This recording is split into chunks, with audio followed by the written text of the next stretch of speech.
ഏതൊരു മനുഷ്യൻ്റെയും ഉള്ളിൽ ഇമോർട്ടാലിറ്റി, ലോങ്ജിവിറ്റി അത്തരത്തിലുള്ള ആഗ്രഹങ്ങൾ എപ്പോഴെങ്കിലുമൊക്കെ ഉണ്ടാവാറുണ്ടല്ലേ. ശരിക്കും ഇന്ന് ഇമോർട്ടാലിറ്റിയെക്കുറിച്ചും ലോങ്ജിവിറ്റിയെക്കുറിച്ചൊക്കെ ഒരുപാട് ചർച്ചകളും റിസർച്ചുകളും നടക്കുകയാണ്. 1960 ഒരു മനുഷ്യൻ്റെ ആയുസ് എന്ന് പറയുന്നത് 40 വയസ്സായിരുന്നെങ്കിൽ അതൊരു 1980 എത്തിയപ്പോൾ ഒരു 45 ടച്ച് ചെയ്തു.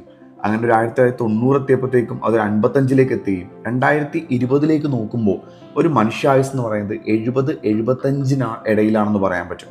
ഒന്ന് ആലോചിച്ച് നോക്കുക, ഒരു 2030 എത്തുമ്പോഴത്തേക്കും 1 വ്യക്തി 100 വയസ്സ് വരെ ജീവിക്കാൻ സാധ്യതയുണ്ടെന്നാണ് പറയുന്നത്.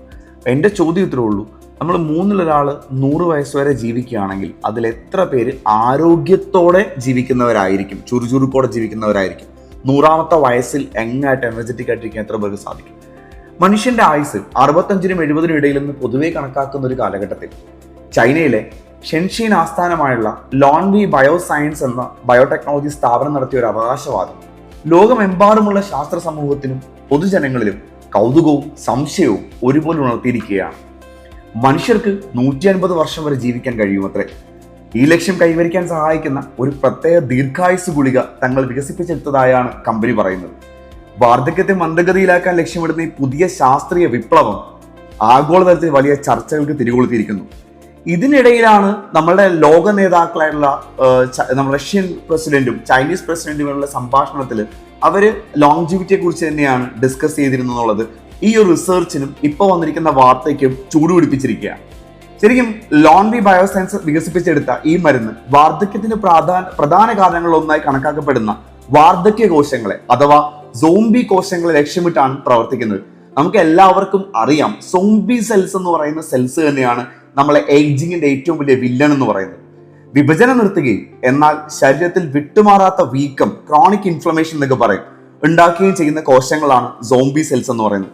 ഈ സോംബി സെൽസിനെ കൺട്രോൾ ചെയ്യാൻ സാധിച്ചാൽ ഈ ക്രോണിക് ഇൻഫ്ലമേഷൻ നമുക്ക് കൺട്രോൾ ചെയ്യാനും ഏജിങ്ങിനെ നമുക്ക് പ്രിവെന്റ് ചെയ്യാനും സാധിക്കും എന്നുള്ളത് ഒരു സംശയമില്ല. പ്രായവുമായി ബന്ധപ്പെട്ട എല്ലാ ശാരീരിക ക്ഷയങ്ങൾക്കും ഈ കോശങ്ങൾ കാരണമാവുന്നതായി ശാസ്ത്രജ്ഞർ വിശ്വസിക്കുന്നു. ശരിക്കും പറഞ്ഞാൽ ഈ പറഞ്ഞ ലോങ്ജിവിറ്റി റിസർച്ചുകൾ എലികളിൽ നടത്താൻ തുടങ്ങിയിട്ട് കുറെ അധികം വർഷങ്ങളായിട്ടുണ്ട്. അതിന്റെ പല വിധത്തിലുള്ള റിസൾട്ടുകൾ, അതായത് ഏത് സമയത്താണോ ഒരു എലിയിൽ റിസർച്ച് നടത്തിയത് അന്ന് മുതലുള്ള അതിന്റെ ആയുസിൽ 9.4% വർധനവ് രേഖപ്പെടുത്തിയിട്ടുണ്ട്.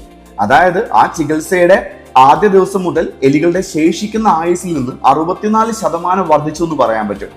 ഈ ഡേറ്റ കോശങ്ങളെ അടിസ്ഥാനമാക്കിയ ഇടപെടലുകളിൽ ആയുസ് ഗണ്യമായി വർദ്ധിപ്പിക്കാൻ സാധ്യതയുണ്ടെന്ന് സ്ഥാപനം വാദിക്കുന്നു. അങ്ങനെയാണെങ്കിൽ 150 വയസ്സ് വരെ ജീവിക്കുന്നത് തീർച്ചയായും യാഥാർത്ഥ്യ ബോധ്യമുള്ളതാണെന്നാണ് കമ്പനിയുടെ chief technology officer Liu Qinhua new york ടൈംസിനോട് അവകാശപ്പെട്ടിരിക്കുന്നത്. ഇവിടെയാണ് ലോങ്ജിവിറ്റി എന്ന് പറയുന്നത് ലോകരാഷ്ട്രങ്ങളും അടുത്ത മെഡിക്കൽ സയൻസിൽ, ഇപ്പൊ നമ്മൾ പറയാറുണ്ട് പല ഫാർമസ്യൂട്ടിക്കൽ കമ്പനീസിനെ കുറിച്ച് പറയുന്നത് പോലെ തന്നെ അവരുടെ അടുത്തൊരു ലക്ഷ്യമാണ് ലോങ്ജിവിറ്റി എന്ന് പറയുന്നത്. ഇത്തരത്തിലുള്ള മെഡിസിൻസ് മനുഷ്യനിലേക്ക് എത്തുമ്പോൾ എത്ര കൊല്ലം കഴിയും എന്നുള്ളത് നമ്മൾ സംശയിക്കേണ്ടിയിരിക്കുന്നു. പക്ഷെ അങ്ങനെയാണെന്നുണ്ടെങ്കിൽ യഥാർത്ഥ ഏറ്റവും സേഫ് ആയിട്ടുള്ള സെക്യൂർ ആയിട്ടുള്ള ലോങ്ജിവിറ്റി മെത്തേഡ്സ് എന്താണ്?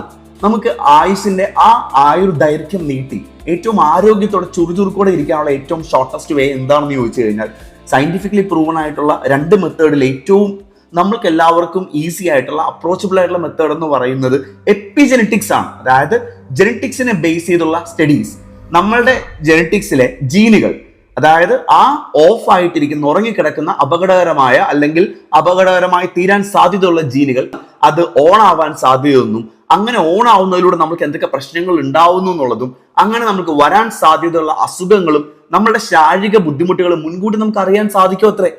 ശരിക്കും അങ്ങനെയാണെങ്കിൽ നമുക്ക് ആവശ്യമായിട്ടുള്ളതും ആവശ്യമില്ലാത്തതുമായ ഭക്ഷണങ്ങൾ ഏതൊക്കെയാണ്, വ്യായാമങ്ങൾ ഏതൊക്കെയാണ്, ജീവിത രീതികൾ ഏതൊക്കെയാണ് നമുക്ക് തിരിച്ചറിയാൻ പറ്റും. അങ്ങനെ അപകടകരമായ രീതിയിൽ നമ്മളുടെ ലോങ്ജിവിറ്റിയെ, ഇമോർട്ടാലിറ്റിയെ എഫക്ട് ചെയ്യുന്ന ഡേഞ്ചർ ആയിട്ടുള്ള പാർട്ടുകളെ നമ്മൾ ഒഴിവാക്കി കഴിഞ്ഞാൽ ഏതൊരു മനുഷ്യനും ലോങ്ജിവിറ്റി സാധ്യമാണ്. അതിന് എളുപ്പമുള്ള കാര്യം എങ്ങനെ ഇത് മനസ്സിലാക്കാമെന്ന് ചോദിച്ചു കഴിഞ്ഞാൽ വളരെ സിമ്പിളാണ്. ജനറ്റിക് ടെസ്റ്റുകളാണ് അതിനുള്ള ഏറ്റവും ബെസ്റ്റ് സൊല്യൂഷൻ. പ്രീഡിസ്പോസിഷൻ ടെസ്റ്റുകൾ എന്ന് പറയും. ക്ലിനിക്കൽ ടെസ്റ്റുകളെ കുറിച്ചല്ല ഞാൻ പറയുന്നത്. പ്രീഡിസ്പോസിഷൻ ടെസ്റ്റുകൾ നമ്മളുടെ സലൈവയിൽ നിന്നും നമ്മുടെ ബ്ലഡിൽ നിന്നൊക്കെ നമ്മൾ മനസ്സിലാക്കിയെടുക്കുന്ന, വേർതിരിച്ചെടുക്കുന്ന DNA അടിസ്ഥാനത്തിൽ നടന്ന ടെസ്റ്റുകൾ. അത്തരത്തിലുള്ള ടെസ്റ്റാണ് decode.me എന്ന് പറയുന്നത്. നമ്മളുടെ സലൈവയിൽ നിന്ന് DNA വേർതിരിച്ച് നമ്മളുടെ ഹ്യൂമൻ ബോഡിയുടെ 275ഓളം കണ്ടീഷൻസ് പറഞ്ഞ് മനസ്സിലാക്കി നമുക്ക് ഓരോരുത്തർക്കും നമ്മളുടെ ഹാർട്ടിനെ കുറിച്ചും നമ്മളുടെ ബോഡിയുടെ ഓരോ ഓർഗൻസിനെ കുറിച്ചും എല്ലാം വളരെ ഭംഗിയായിട്ട് പറഞ്ഞു തരികയും അതെങ്ങനെ സേഫ് ആയിട്ട് ഇരിക്കാം, അതിനെങ്ങനെയൊക്കെ പ്രൊട്ടക്ട് ചെയ്യാമെന്ന് പറഞ്ഞു തരുന്ന ജനറ്റിക് ടെസ്റ്റ് ആണ് Decode.me.